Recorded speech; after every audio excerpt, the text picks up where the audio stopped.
E aí, meus amigos, tudo bem com vocês? Vamos para mais um vídeo de processo civil, dando sequência à nossa playlist de recursos. Nesse vídeo, nós vamos falar sobre o recurso de agravo interno. Tudo bem? Não sai daí, que eu volto já já.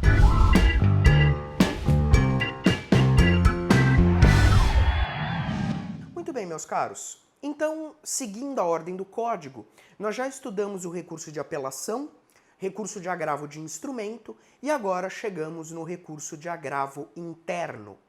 Perceba, em qual situação processual que o recurso de agravo interno se desenvolve? Quando é que eu posso interpor um recurso de agravo interno? Veja, o recurso de agravo interno é o recurso adequado para eu atacar toda e qualquer decisão monocrática de relator no âmbito dos tribunais. Nós já estudamos, quando falamos do recurso de apelação, que o relator ele funciona como uma espécie de porta-voz do órgão colegiado, né, seja da Câmara ou da turma. Então o relator, ele em algumas situações, ele tem poder para decidir monocraticamente alguns temas. Como, por exemplo, o relator pode monocraticamente realizar o juízo de admissibilidade do recurso, né? Quando o relator faz isso, ele dá uma decisão monocrática, sem submeter o recurso ao órgão colegiado. Dessa decisão monocrática do relator é que cabe o agravo interno que nós estamos estudando, ok? O novo CPC, ele foi bastante sintético, foi bastante econômico na tratativa do agravo interno, ok? Tanto é que nós temos apenas um único artigo do CPC, que é o artigo 1021, que nós vamos estudar agora, destinado ao tratamento do agravo interno, ok? Perceba, como o professor Cássio Scarpinella Bueno ensina, o recurso de agravo interno serve para colegiar a decisão monocrática do relator. Ele é um recurso que objetiva o colegiamento da decisão monocrática do relator. Como assim? Veja, vamos ficar com aquele exemplo do juízo de admissibilidade dos recursos, tá? Então imagine que eu interpus um recurso de apelação e quando esse recurso foi distribuído para o relator no tribunal, o relator monocraticamente decidiu que o meu recurso era intempestivo e por isso negou conhecimento ao recurso. Disse, não conheço desse recurso de apelação porque ele é intempestivo. Nesse caso, o relator não submeteu o meu recurso ao órgão colegiado. O que eu posso fazer nesse caso? Eu entro com agravo interno. E aí eu peço que aquela decisão do relator seja reanalisada agora pelo órgão colegiado.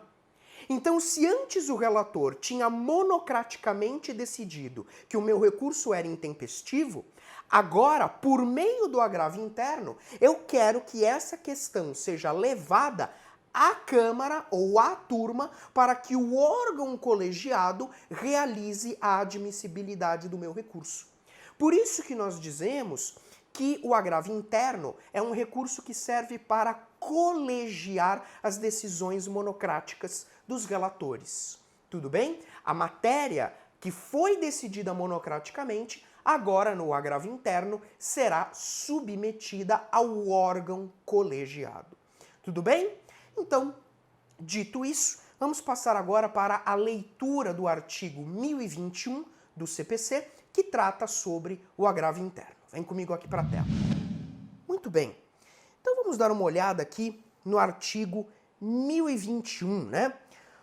Contra a decisão proferida pelo relator, caberá agravo interno para o respectivo órgão colegiado, observadas quanto ao processamento as regras do regimento interno do tribunal. Bom, com esse caput a gente nota o seguinte, o agravo interno ele serve para atacar decisão monocrática de relator, o que eu já havia dito para vocês, e com isso a decisão, a questão que está sendo discutida será levada ao conhecimento do órgão colegiado para decisão. Você percebe aqui no final que o 1021 ele diz assim: devem ser observadas as regras referentes ao regimento interno de cada tribunal.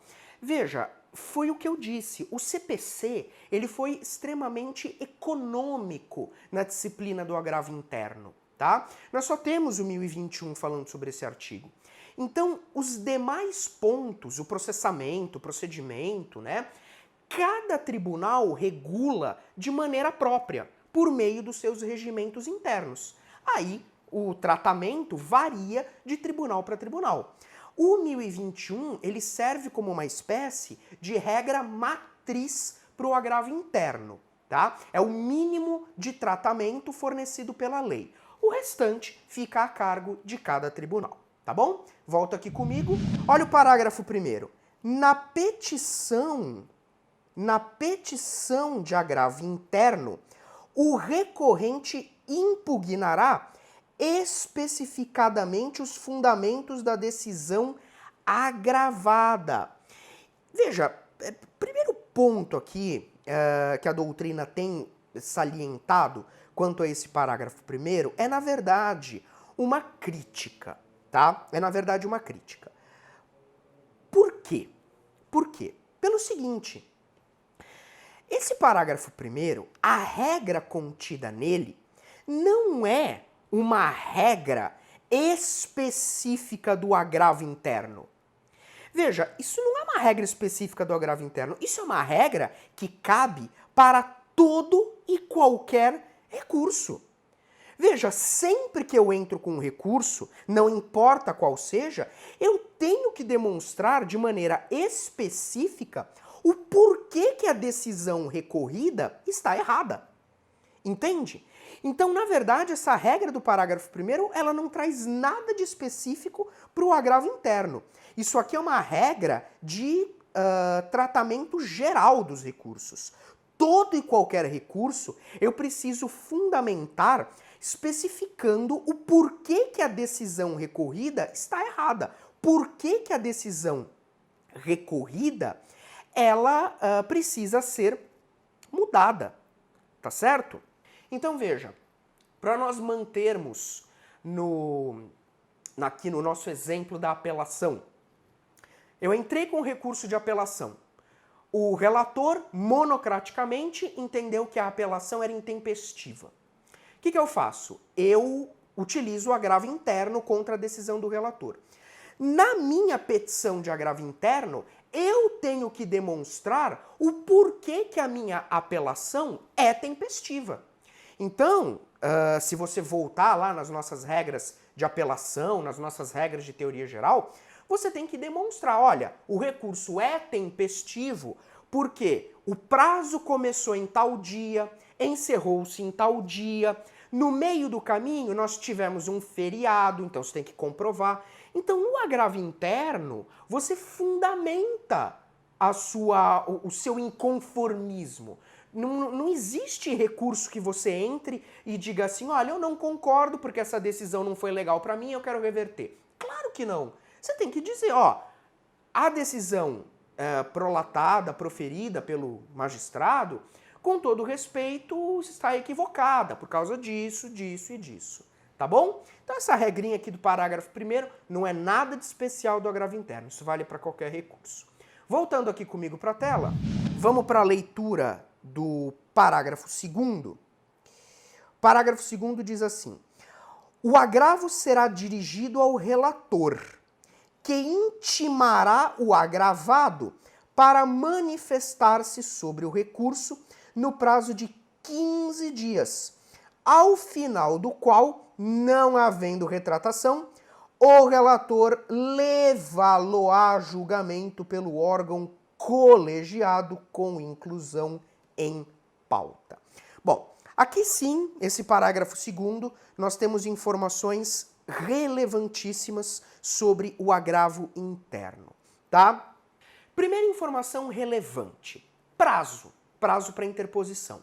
Veja, o agravo interno, ele cai na regra geral. Eu tenho 15 dias úteis para interpor o agravo interno, tudo bem?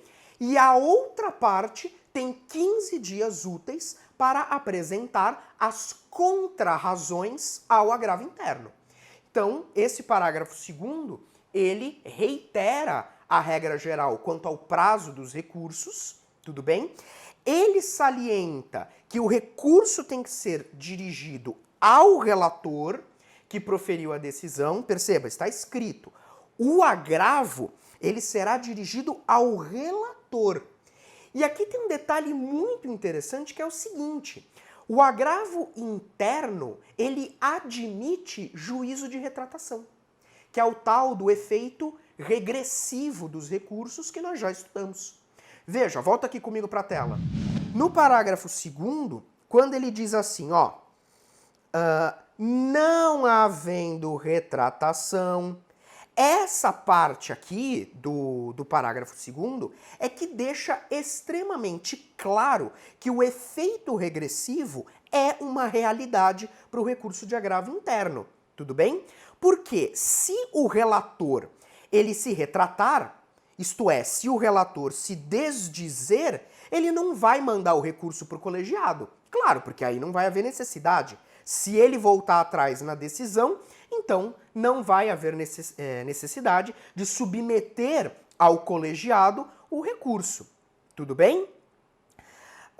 Que mais que nós temos aqui? Então, o relator levá-lo a julgamento com inclusão em pauta, tá? Com inclusão em pauta. Essa inclusão em pauta, você tome cuidado para fins de provas e concursos, porque essa inclusão em pauta é uma novidade do CPC 2015, tá? Vamos para o parágrafo 3º agora. Muito bem. Parágrafo 3º. É vedado ao relator limitar-se à reprodução dos fundamentos da decisão agravada para julgar improcedente o agravo interno. Gente, esse parágrafo 3º aqui, ele é muito interessante porque o código foi extremamente isonômico nesse ponto. Como assim, professor? O que você quer dizer? Gente, o parágrafo 3º que eu acabei de ler para vocês, ele é exatamente igual ao parágrafo 1º que nós acabamos de ver. Só que esses parágrafos, o 1º e o 3º, eles são faces de uma mesma moeda. Porque o parágrafo 1º diz que quem está agravando precisa, na petição do agravo, fundamentar o porquê que a decisão está equivocada. Por outro lado, o parágrafo 3º diz o seguinte, o relator, quando você receber a petição do agravo interno, não é para você pegar essa petição e julgar simplesmente reproduzindo os seus fundamentos iniciais. Ou seja, não é para você fazer um copia e cola da decisão que você proferiu. Então não é para você entrar lá na tua decisão monocrática, copiar a decisão monocrática e repetir aqui no agravo interno. Não, você, relator, precisa fundamentar o porquê que você mantém aquela decisão. Quais são os seus fundamentos? Então agora, relator, o CPC coloca uma obrigação para você. Então você que tem que fundamentar, olha, eu mantenho a decisão monocrática porque o recurso, no nosso exemplo, é intempestivo. Olha aqui, o prazo começou em tal dia, se encerrou em tal dia, não houve feriado no meio do caminho, enfim. Então o relator ele tem que simplesmente fundamentar o porquê que ele está mantendo a sua decisão. Ele não pode julgar improcedente o agravo interno simplesmente copiando e colando aquilo que ele já disse. Ok? Volta aqui comigo para o parágrafo 4º, vamos lá? O parágrafo 4º, meus amigos, ele tem uma regra perigosíssima. Olha só.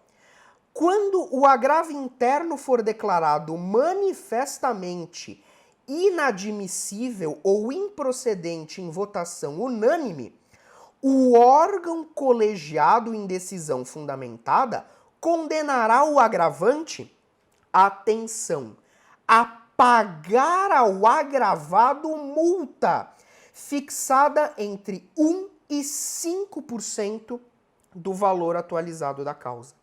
Gente, olha só que paulada que o novo CPC dá. Esse parágrafo 4º, evidentemente, ele busca coibir recursos manifestamente protelatórios, tá? Então o parágrafo 4º está dizendo, o agravante, não é para você abusar do direito de recorrer. O agravo interno existe, ele é um recurso que você pode usar, mas se você estiver usando esse agravo para tumultuar o processo, para ganhar tempo, para protelar, você vai ter que pagar a multa. Perceba aqui que o código ele é bem direto. Ele vai na parte mais sensível do corpo humano, né, o bolso.